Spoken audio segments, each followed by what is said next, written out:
오늘은 종려주일입니다. 여러분이 아시는 것처럼 종려주일이라고 하는 것은 예수님께서 십자가 죽음을 위해 예루살렘에 입성하셨던 날입니다.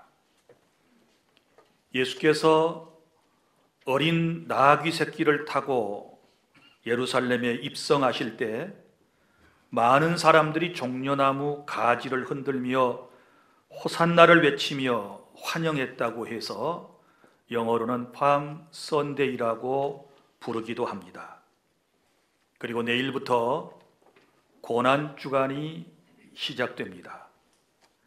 요일별로 예수님의 고난주간의 행적을 살펴보면 월요일에는 성전에 가셔서 성전을 정결하게 하시는 일을 했고, 화요일에는 종교인들과 말씀을 통하여 변론을 하셨고, 그리고 수요일에는 예수님께서 침묵으로 일관하시면서 하루를 지내시게 되는데, 특별히 가룟 유다가 예수님을 판 날이기도 합니다.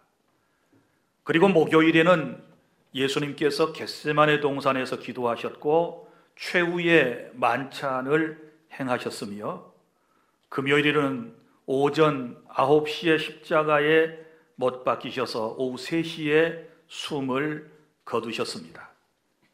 그리고 토요일에는 아리마대 사람 요셉의 새로 판 무덤에 장사 지낸 바 되셔서 거기에 계셨고, 그리고 예수님께서는 부활절 이른 새벽에 사망의 권세를 이기시고 다시 살아나심으로써 우리의 구원의 주님이 확실하게 증거되었다는 사실을 여러분이 믿으시기를 바랍니다. 오늘 우리가 마태복음 27장을 읽었습니다. 마태복음 27장 전체의 내용은 시간적으로 볼 때 예수님께서 금요일 이른 새벽부터 예수님께서 있으셨던 그 일을 마태는 상세하게 기록을 했습니다. 먼저 1절부터 26절까지의 내용을 살펴보면 이런 내용입니다. 금요일 새벽에 모든 대제사장들과 백성의 장로들이 예수님을 죽이려고 함께 의논했고, 예수님을 은 30에 팔았던 가롯사람 유다는 양심의 가책을 느껴서 결국은 자살로 삶을 마감하게 되었습니다. 그리고 예수님은 이른 아침 총독 빌라도의 관정으로 끌려가 거기서 재판을 받으셨습니다. 당시 유대는 로마의 지배하에 있었습니다. 유대인들은 예수님을 신성 모독죄로 사형에 처해야 한다고 주장했지만, 유대인들의 산에 들린 공회는 로마 정부의 허가 없이는 사형을 집행할 수 없었습니다. 한편 로마 정부는 유대인들이 그처럼 심각하게 생각하는 예수님의 신성 모독죄에 대해서는 별로 관심이 없었습니다. 그래서 유대인들은 예수님을 기필코 죽이기 위해서 예수께서 유대의 왕임을 자처하면서 세금 내는 것을 거부했으며 이를 선동했다라고 하는 내란 음모 죄를 추가했던 것입니다.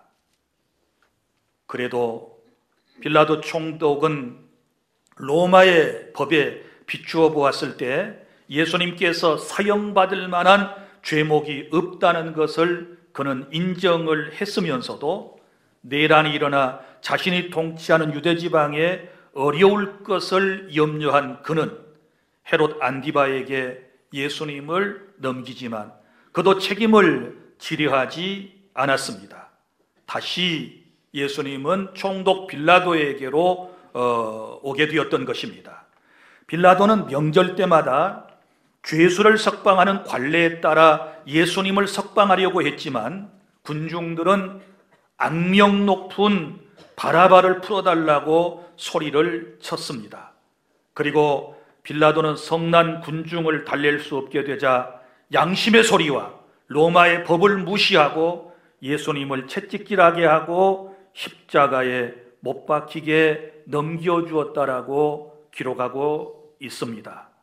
이제 오늘 본문 27절부터 50절까지 말씀은 그 이후에 된 일들을 오늘 제가 여러분에게 낭독을 해 드렸습니다. 자, 첫째로 본문의 27절부터 50절까지의 말씀, 나를 위하여 고난받으신 예수님에 대한 말씀이 기록되어 있습니다.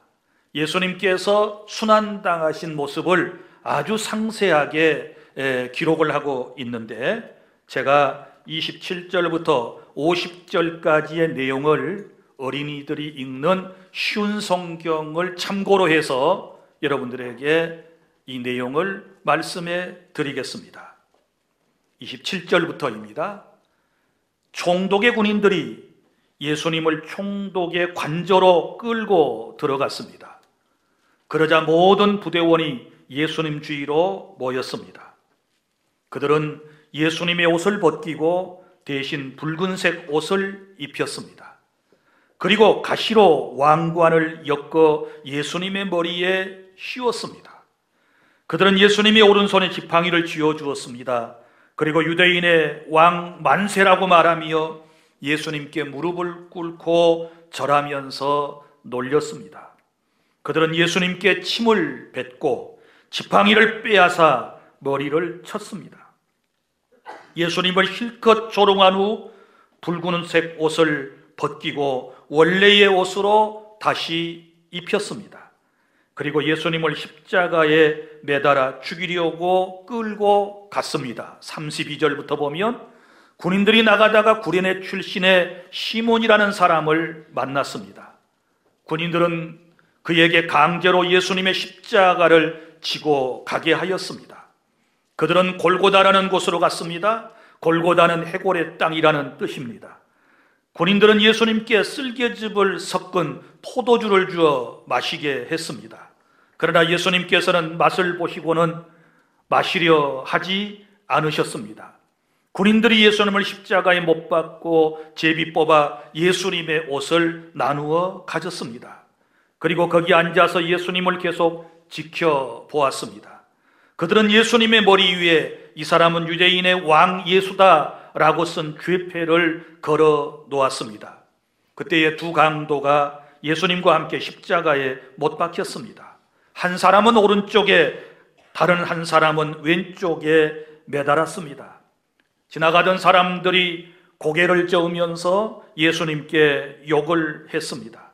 성전을 헐고 3일 만에 다시 세운다는 사람아, 내 자신이나 구원하여라. 만일 하나님의 아들이라면 십자가에서 내려와 보아라. 이와 같이 대제사장들도 율법학자들과 장로들과 함께 예수님을 조롱하며 말했습니다. 이 사람이 다른 사람들은 구하면서 자기 자신은 구하지 못하는구나. 그는 이스라엘 왕이니 지금 십자가에서 내려오라지. 그러면 우리가 그를 믿겠다. 그는 하나님을 믿는다는데 하나님께서 원하신다면 그를 당장 구원해 주시라고 그래라. 자신이 나는 하나님의 아들이라고 했으니까 말이다. 예수님과 함께 십자가에 못 박힌 강도들도 똑같이 예수님을 욕했습니다. 45절부터입니다. 낮 12시부터 오후 2시까지 온 땅에 어두움이 덮였습니다. 오후 3시쯤 예수님께서 엘리 엘리 라마 사박다니 하고 큰 소리로 외치셨습니다. 이 말은 나의 하나님 어찌하여 나를 버리셨습니까? 라는 뜻입니다.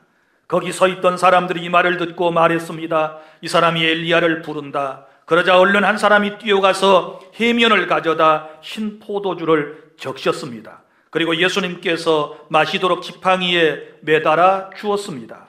나머지 사람들이 말했습니다. 가만 놔두어라. 엘리야가 그를 구원하러 오나 보자. 다시 예수님께서 큰 소리로 외치셨습니다. 그리고 숨을 거두셨습니다.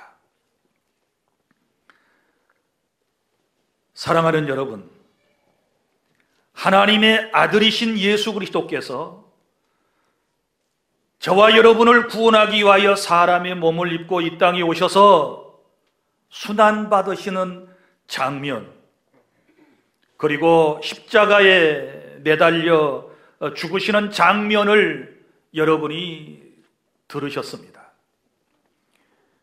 그러면 예수님께서 왜 이런 순환을 당하셨을까요? 이렇게 고난받고 죽으신 이유가 도대체 무엇이었을까요? 보통 사람들은 자기 자신의 죄 때문에 그 죄값을 치르게 됩니다. 그러나 예수 그리스도는 죄가 없으신 분이심에도 불구하고 엄청난 이런 순환을 받고 십자가에서 피를 쏟고 죽으셨습니다. 여기에 대하여 여러분이 좀 상세한 주님의 음성을 듣기를 원하신다면 우리 구약성경 이사야 53장 1절부터 12절까지 말씀을 살펴보셔야 합니다. 예수님 탄생 수백 년 전에 이 땅에 와서 하나님의 말씀을 받아 인간들에게 선포했던 이사야는 오늘 이 사실에 대하여 이렇게 예언을 하고 있습니다. 제가 이사야 53장 1절부터 12절 마지막 절까지 말씀을 낭독해 드리겠습니다. 우리가 전한 것을 누가 믿었느냐? 여호와의 팔이 누구에게 나타났느냐? 그는 주 앞에서 자라나기를 연한 순 같고 마른 땅에서 나온 뿌리 같아서 고운 모양도 없고 품체도 없은즉 우리가 보기에 흠모할 만한 아름다운 것이 없도다. 그는 멸시를 받아 사람들에게 버림받았으며 간고를 많이 겪었으며 질고를 아는 자라. 마치 사람들이 그에게서 얼굴을 가리는 것 같이 멸시를 당하였고 우리도 그를 귀히 여기지 아니하였도다. 그는 실로 우리의 질고를 지고 우리의 슬픔을 당하였거늘 우리는 생각하기를 그는 징벌을 받아 하나님께 맞으며 고난을 당한다 하였노라. 그가 찔림은 우리의 허물 때문이요 그가 상함은 우리의 죄악 때문이라. 그가 징계를 받음으로 우리는 평화를 누리고 그가 채찍에 맞음으로 우리는 나음을 받았도다. 우리는 다 양 같아서 그릇 행하여 각기 제 길로 갔거늘 여호와께서는 우리 모두의 죄악을 그에게 담당시키셨도다. 그는 곤욕을 당하여 괴로울 때에도 그의 입을 열지 아니하였으며 마치 도수장으로 끌려가는 어린 양과 털 깎는 자 앞에서 잠잠한 양같이 그의 입을 열지 아니하였도다. 그는 곤욕과 신문을 당하고 끌려갔으나 그 세대 중에 누가 생각하기를 그가 살아있는 자들의 땅에서 끊어지면 마땅히 형벌을 받을 내 백성의 허물 때문이라 하였으리요. 그는 강포를 행하지 아니하였고 그의 입에 거짓이 없었으나 그의 무덤이 악인들과 함께 있었으며 그가 죽은 후에 부자와 함께 있었도다. 여호와께서 그에게 상함을 받게 하시기를 원하사 질고를 당하게 하셨은즉 그의 영혼을 속건제물로 드리기에 이르면 그가 씨를 보게 되며 그의 날은 길 것이요 또 그의 손으로 여호와께서 기뻐하시는 뜻을 성취하리로다. 그가 자기 영혼에 수고한 것을 보고 만족하게 여길 것이라. 나의 의로운 종이 자기 지식으로 많은 사람을 의롭게 하며 또 그들의 죄악을 친히 담당하리로다. 그러므로 내가 그에게 존귀한 자와 함께 몫을 받게 하며 강한 자와 함께 탈취한 것을 나누게 하리니 이는 그가 자기 영혼을 버려 사망에 이르게 하며 범죄자 중 하나로 헤아림을 받았음이니라. 그러나 그가 많은 사람의 죄를 담당하며 범죄자를 위하여 기도하였느니라.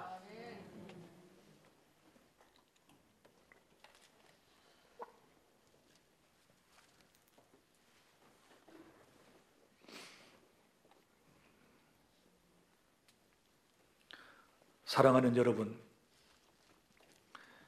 예수님의 고난은 내가 당해야 할 고난이었습니다.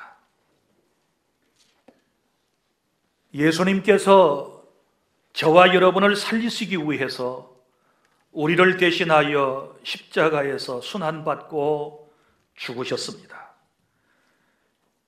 이사야 53장 1절부터 3절까지는 우리 대신 버림받으신 예수님, 4절부터 6절까지는 우리 대신 질고와 죄를 담당하신 예수님, 7절부터 9절까지는 우리 대신 죽으신 예수님, 그리고 10절부터 12절까지의 말씀은 우리를 위하여 승리하신 예수님에 대하여 예언을 하고 있습니다. 사랑하는 성도 여러분, 이 말씀을 듣고 계신 모든 분들, 예수님의 순환은 바로 나를 위한, 나의 죄 때문에 당한, 나를 살리시기 위한 고난이었다라고 하는 사실을 오늘 또 여러분들이 믿음으로 받아들이실 수 있기를 바랍니다. 이제 오늘 본문의 두 번째 단락입니다. 오늘 본문의 51절부터 56절까지 말씀은 예수님께서 고난받아 죽으신 후에 우리에게 주신 세 가지 은총이 기록되어 있습니다. 자, 여기 첫째는 예수님께서 숨을 거두실 때 어떤 놀라운 일이 있었느냐? 죄인인 우리가 하나님께 나아갈 새로운 살 길이 열렸음을 믿으시기를 바랍니다. 자, 오늘 말씀에 보면 51절에 이에 성소의 휘장이 위로부터 아래까지 찢어져 둘이 되었다.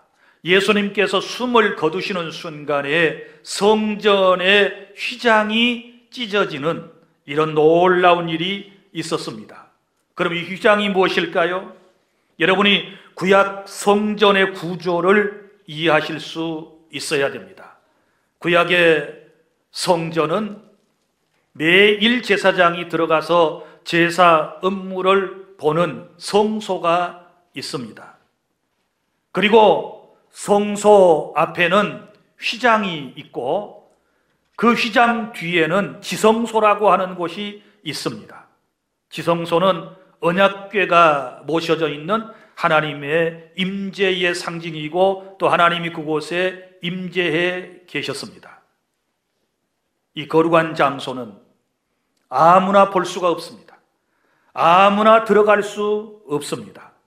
그래서 하나님께서 출애굽기 26장 31절부터 33절에 보면 휘장을 만들어서 성소와 지성소 사이를 가로막으라고 말씀을 하셨습니다. 역사가 요세푸스의 기록에 의할 것 같으면 이 성소의 휘장은 저 바벨론 땅에서 수입해 온 고급 모직물로 짜여져 있었는데 아름다운 색깔과 함께 그리고 아름다운 수가 거기에 놓여져 있었다고 그랬습니다. 그리고 또 어떤 기록에 보면 그때 당시 이 성전의 휘장의 두께는 약 10cm에서 15cm의 두께를 가지고 있었기 때문에 황소가 양쪽에서 끈을 매어 가지고 끌어당겨도 찢어지지 않을 그러한 휘장이라고 그랬습니다. 그러니까 사람의 힘으로는 도무지 찢을 수 없는 이 휘장이 예수님께서 십자가에 못 박혀 숨을 거두시는 순간에 위로부터 아래까지 찢어져 둘이 되었다, 이렇게 말씀을 하고 있습니다. 이 휘장이 의미하는 바는 무엇일까요? 휘장은 바로 하나님과 인간 사이를 가로막는 죄의 장벽을 상징하고 있는 것입니다. 인간의 죄를 짓고 난 이후에 인간이 하나님 앞에 나아갈 길이 막히게 되었다라고 하는 것을 말씀을 하고 있고, 구약에서 그 지성소를 들어가려면 대제사장이 1년에 한 번씩 순서에 따라서 자기 자신을 성결하게 하고 난 이후에 온 백성의 죄를 대속하는 제사를 드릴 수가 있었던 것입니다. 그러니까 아무나 들어갈 수 없는 바로 거룩한 장소였던 것입니다. 아무도 그 안을 들여다볼 수가 없는 것입니다. 오직 대제사장만이 1년에 한 번씩 들어갈 수 있었기 때문입니다. 이처럼 하나님과 인간 사이를 가로막은 것은 바로 죄라고 하는 것입니다. 죄 때문에 우리가 하나님께 나아가는 길이 완전히 막혀버리게 되었던 것입니다. 그런데 예수 십자가의 사건을 통하여 주님께서 다 이루셨다 하시고 숨을 거두시는 순간에 이 성소의 휘장이 딱 갈라지면서 그 안이 훤히 들여다보이면서 이제는 저 지성소 안으로 나아갈 수 있는 길이 열리게 되었다라고 하는 것입니다. 여러분, 죄인된 인간이 하나님께 자유롭게 나갈 수 있는 길이 예수 그리스도의 십자가 사건을 통하여 우리에게 제공되었다라고 하는 사실을 믿으시기를 바랍니다. 이 사실에 대하여 히브리서 기자는 히브리서 10장 19절부터 20절에 이렇게 분명하게 말씀을 했습니다. 그러므로 형제들아, 우리가 예수의 피를 힘입어 성소에 들어갈 담력을 얻었나니 그 길은 우리를 위하여 열어놓으신 새로운 살 길이요 휘장은 곧 그의 육체니라. 할렐루야. 이 말씀이 분명하게 이 휘장의 의미를 설명을 하고 있는 것입니다. 자, 우리 예수님께서 열어놓으신 길이 뭡니까? 새로운 살 길이요, 새로운 살 길, 우리에게 살 길을 열어주시기 위해서 이제 십자가 위에서 예수님께서 자신의 몸을 찢어주신 것을 얘기해요. 그래서 휘장은 곧 그의 육체니라, 이렇게 성경에 기록되어 있는 것입니다. 사랑하는 주 안의 성도 여러분, 자신의 몸을 휘장처럼 찢으셔서 우리에게 새로운 길, 살 길, 곧 하늘 길을 우리 예수님께서 저와 여러분에게 열어주셨음을 믿으시기를 바랍니다. 찬송가 493장 하늘 가는 밝은 길이 내 앞에 있으니, 하늘 가는 밝은 길을 누가 열어주셨습니까? 예수님께서 저와 여러분에게 열어주신 것입니다. 요한복음 14장 6절에 내가 곧 길이요 진리요 생명이다 라고 말씀을 하셨고, 나로 말미암지 않고는 아버지께로 갈 자가 없다 라고 말씀을 하셨습니다. 예수님만이 하나님께로 나아가는 길이 되는 것이고, 예수님만이 천국에 들어갈 수 있는 길이 된다라고 하는 사실을 믿으시기를 바랍니다. 이처럼 예수 그리스도의 십자가의 사건은 우리에게 이처럼 중요한 의미를 담고 있다는 사실을 절대로 잊어버리지 마시기를 바랍니다. 여러분, 주님이 자기 자신의 몸을 휘장처럼 찢으셔서 우리로 하여금 천국에 들어갈 수 있는 길을, 하나님 앞에 감히 나갈 수 있는 길을 열어주셨기 때문에 오늘 또 죄인된 우리가 예수의 이름을 믿고 구원받아서 이 예배를 통하여 하나님 은혜의 보좌 앞에 나아갈 수 있게 된 놀라운 은총을 입었음을 감사하시기를 바랍니다. 그 다음에 예수님께서 십자가에서 숨을 거두시는 순간에 일어났던 두 번째 사건을 통하여 51절 하반절부터 53절 말씀, 우리에게 부활의 산 소망을 허락하여 주셨습니다.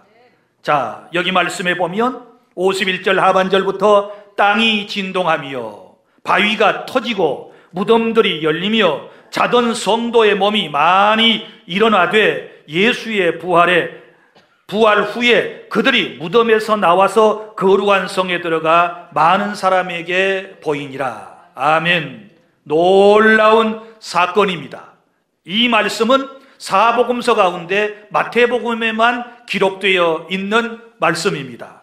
예수님께서 숨을 거두시는 순간에 첫 번째가 성소의 휘장이 갈라진 것과, 또 하나는 그 주변에 있던 무덤의 문들이 깨어지고 돌들이 갈라지고 그 안에 있던 구약의 성도들, 족장들이라든지 또 순교했던 사람들이라든지 선지자들이 살아서 나오게 되었다라고 하는 것이고, 이 사람들이 예수님 부활 후에 예루살렘 성에 들어가서 많은 사람들에게 보이고 얼마 동안을 살다가 결국은 이 사람들은 또 죽게 되었다라고 하는 것입니다. 여기 말씀에 보면 자던 자들이 일어났다, 우리 유대인들의 무덤 구조를 좀 생각해 볼 필요가 있습니다. 유대인들의 무덤은 바위굴 무덤이에요. 바위를 파가지고 그 안에 시신을 안치해 두고 그 다음에 큰 돌로 그 무덤문을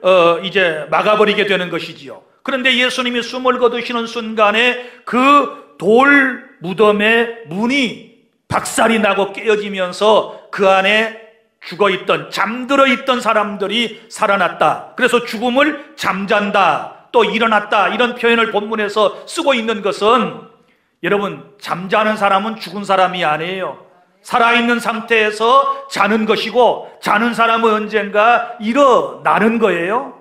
그러니까 죽음을 잔다라고 하는 것은, 그리고 일어난다는 말은 부활을 염두에 두고 하는 말씀이에요. 그리고 지금 이 당시에 살아났던 수많은 사람들은 소생이라고 하는 것이고, 우리가 부활이라고 하는 말은 쓰지 않습니다. 그럼 소생과 부활의 다른 점은 무엇일까요? 자, 이분들은 살아났다가 얼마 동안 살았을 거예요? 자기 인생의 수완을 얼마 동안 살다가 또 죽었어요. 그래서 이것은 소생이라고 그래요. 예수님 시대에 예수님이 살려주셨던 사람들이 몇 명이 있어요. 그 사람들은 살아났다가 또 죽었어요. 야이로의 딸도 나사로도 살아났다가 또 죽었단 말이에요. 그래서 소생이에요. 그러나 부활은 뭐냐? 이제 사흘 후에 예수님이 십자가에 금요일날 못 박히셨다가 주일 새벽에 예수님이 다시 살아나시잖아요. 이걸 부활이라고 그러는데, 부활하신 예수님은 다시 쇠하지 아니하고 썩지 아니할 영광스러운 몸으로 다시 살아나는 것을 부활이라고 그래요. 부활한 다음에는 영원히 살기 때문에 죽지 않는 거예요.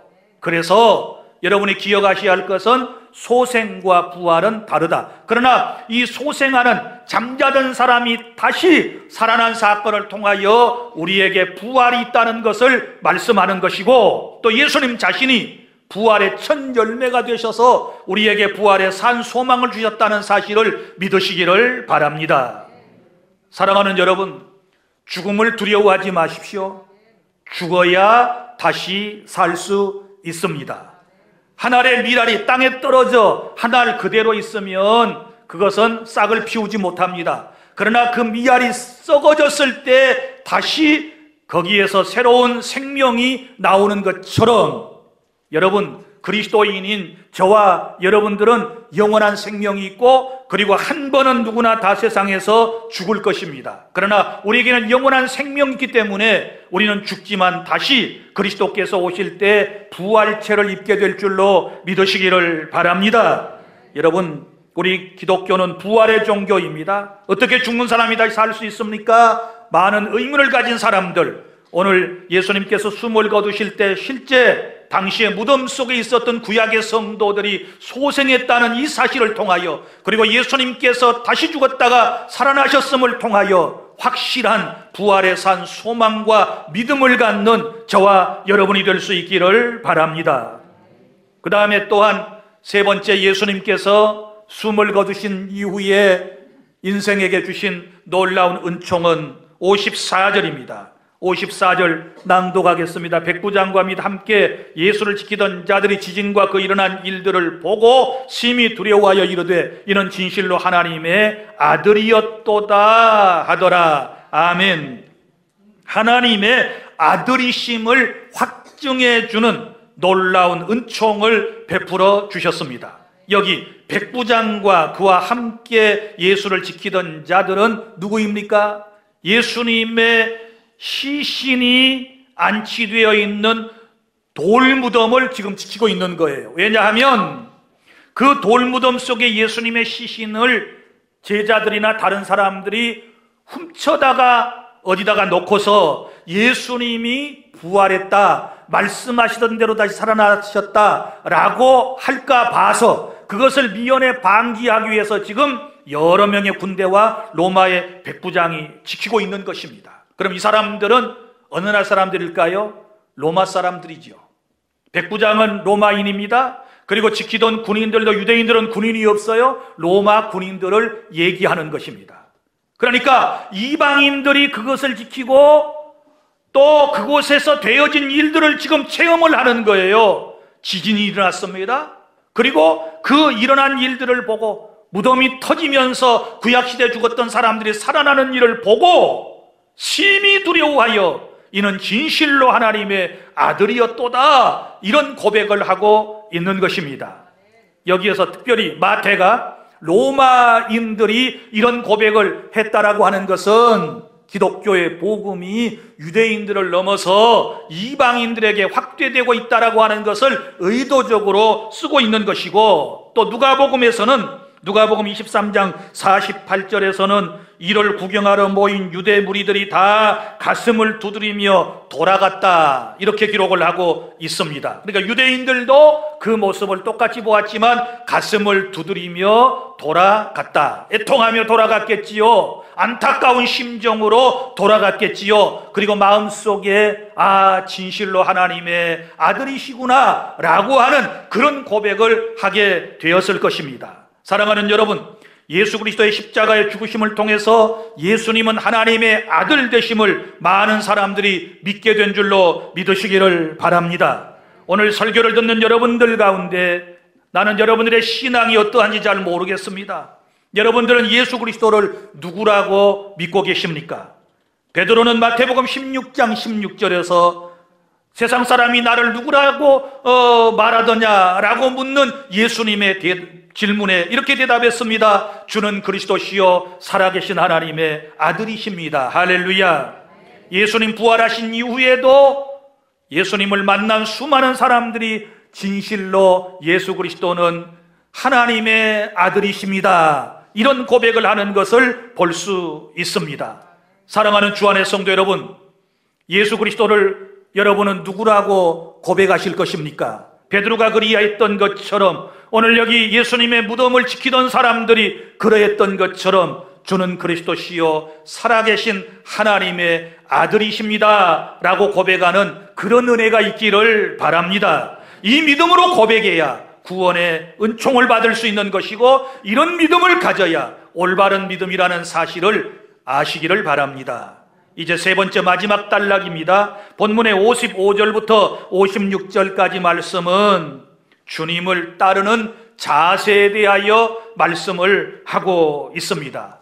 끝까지 주님을 따르시기를 바랍니다. 55절, 예수를 섬기며 갈릴리에서부터 따라온 많은 여자가 거기 있어 멀리서 바라보고 있으니. 자, 예수님의 무덤에까지 따라간 사람들, 물론 십자가에 매달릴 때까지는 수많은 사람들이 거기 있었습니다. 그런데 예수님의 무덤까지 따라가서 그 무덤을 바라보고 있는 사람들을 지금 여기 말씀을 하고 있는데, 어디서부터 따라왔어요? 저 멀리 북부지방 갈릴리에서부터 따라온 많은 여자가 거기 있어 멀리서 바라보고 있으니, 그 중에 막달라 마리아와 또 야고보와 요셉의 어머니 마리아와 또 세베대의 아들들의 어머니도 있더라. 많은 여인들 가운데 지금 여기 2명의 마리아와 그리고 세베대의 아들들의 어머니도 거기 있었다, 이렇게 말씀을 하고 있습니다.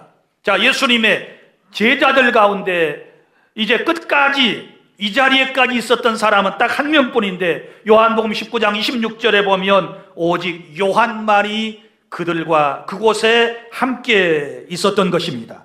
그러면 여러분, 나머지 제자는 다 어디 있습니까? 불과 몇 시간 전까지만 해도 예수님께서 너희들이 나를 다 버릴 것이다, 나를 부인하고 버릴 것이다, 몇 시간 전에 말씀을 하실 때에 베드로를 위시한 다른 제자들이 다 뭐라고 호언장담했습니까? 아닙니다. 절대로 그렇지 않을 것입니다. 우리는 다 주님을 위하여 죽을 각오가 되어 있습니다. 우리가 주와 함께 죽으러 가자 그러면서 다 큰 소리를 쳤던 사람들입니다. 그런데 지금 이 사람들이 어디에 있습니까? 이 사람들 비겁했습니다. 요한복음 20장 19절에 보면 그들은 자신들도 유대교 사람들에게 붙잡혀서 예수님처럼 죽지 않을까 하는 두려움 때문에 숨어 있었습니다. 제자라고 하는 사람들이, 큰 소리 치던 사람들이 모조리 다 숨어 있었습니다. 이런 안타까운 모습을 우리는 성경에서 찾아보며 참 비겁한 놈들, 그러지만 이것이 바로 저와 여러분들의 모습이라는 사실을 아셔야 할 것입니다. 예수님 십자가의 죽으심으로 신앙인들의 모습이 드러났습니다. 참 신앙인과 거짓 신앙인들의 모습이 드러나 있습니다. 특별히 보십시오. 오늘이 종려주일이라고 그랬습니다. 예수님 당시에 종려주일 많은 사람들이 종려나무 가지를 들고 예수님을 왕으로 환영을 했지요. 유대인의 왕이여 호산나 호산나 왕으로 오시는 이여 하고 환영을 했던 인파가 엄청나게 많았습니다. 예루살렘 전체 주민이 아마 대부분 다 그랬을 것 같습니다. 그런데 불과 닷새 만에 이들의 마음이 싹 변했습니다. 자, 금요일 새벽부터 예수님이 재판을 받고 있다는 소문을 듣고 모여든 사람들, 이 사람들이 나와서 뭐라고 했습니까? 총독 빌라도조차도 예수님이 무죄하다는 것을 알고 죄인 한 사람도 아주는 관례에 따라서 예수님을 풀어주려고 했지만 유대인들이 뭐라고 소리쳤습니까? 흉악무도한 바라바를 풀어주고 예수를 십자가에 못 박으소서. 누가 그랬어요? 환영했던 사람들이 지금 예수를 십자가에 못 박으라고 소리를 치고 있는 것입니다. 여러분, 민중들의 심리라고 하는 것이 이렇습니다. 군중들의 심리라고 하는 것이 이렇습니다. 사람들의 마음이 이런 것입니다. 얼마나 안타까운 이 현장입니까? 이것이 바로 우리들의 모습이 아니라고 생각하십니까? 여러분, 저와 여러분은 오늘 여기 여인들의 이 모습을 보면서, 그리고 예수님의 제자 가운데 요한의 이 모습을 보면서 저와 여러분은 끝까지 주님을 따르는 그러한 믿음을 가져야 될 줄로 믿으시기를 바랍니다. 어느 순간에도, 기쁠 때도 슬플 때도 평안할 때도 우리가 불안할 때에도 어떤 순간에도 끝까지 주님을 따르는 이런 믿음을 가져야 우리 하나님께서 기뻐하실 줄로 믿으시기를 바랍니다. 이제 말씀을 맺습니다. 예수 그리스도의 순환은 죄인인 내가 받아야 할 순환이었습니다. 그런데 예수님께서 대신 속죄의 제물로 저와 여러분을 대신하여 십자가에서 순환받고 피 흘려 죽으셨습니다. 이제 그리스도의 죽으심을 통하여 우리에게 세 가지 놀라운 사실을 선물로 주셨습니다. 먼저는 우리에게 새로운 살 길을 열어주셨습니다. 천국에 들어갈 수 있는 길을, 하나님 앞에 나갈 수 있는 길을 예수님께서 우리에게 열어주셨습니다. 그리고 또한 죽었던 사람들을 소생시키심으로써 부활의 산 소망을 저와 여러분에게 주셨음을 믿으시기를 바랍니다. 그리고 또한 이 사건을 통하여 예수님이 진정으로 하나님의 아들이심을 우리에게 증거해 주셨음을 믿으시기를 바랍니다. 예수님이 숨을 거두시는 그때에 신앙인들의 모습이 드러났다고 제가 말씀을 드렸습니다. 끝까지 함께하는 사람과 큰 소리치고 함께하지 못했던 사람들의 모습이 드러났다고 말씀을 드렸습니다. 사랑하는 성도 여러분, 이제는 예수 그리스도를 확실하게 우리가 구주로 영접해야 되겠는데, 내 주님은 살아계신 하나님의 아들이시며 우리의 구주이십니다 라는 고백과 함께 끝까지 주님을 섬기며 끝까지 주님을 따르게 되었을 때 부활의 놀라운 은총을 저와 여러분은 입게 될 줄로 믿으시기를 바랍니다. 기도하겠습니다. 하나님, 오늘 종려주일 아침에 2000년 전에 예수님께서 이 땅에 오셔서 우리를 위하여 순환받고 십자가에서 피를 쏟고 죽으신 그 장면을 생각했습니다. 그리고 예수님의 죽으심을 통하여 우리에게 주신 놀라운 은총을 저희들이 말씀을 통하여 깨닫습니다. 천국의 길을 열어주시려고, 하나님께로 나아가는 길을, 우리에게 새로운 살 길을 열어주시려고 자신이 이제 휘장이 되셔서 몸을 찢어주심으로 우리에게 새로운 길을 주셨으니 영광을 받아 주시옵소서. 이렇게 받은 놀라운 은총을 감사하며 하나님을 섬기고 예배하며 끝까지 주님을 경배하며 살아가는 우리가 되게 하여 주시옵소서. 예수님의 이 엄청난 고난은 생각하지 않고서 항상 예수님을 믿고 누리게 될 놀라운 복만을 생각하는 얄팍한 우리들을 용서하여 주시옵소서. 이제는 깨닫고 이 누리게 된 것에 대하여 진정으로 감사하는 우리가 되게 하여 주실 것을 믿습니다. 예수님 이름으로 기도하옵나이다. 아멘.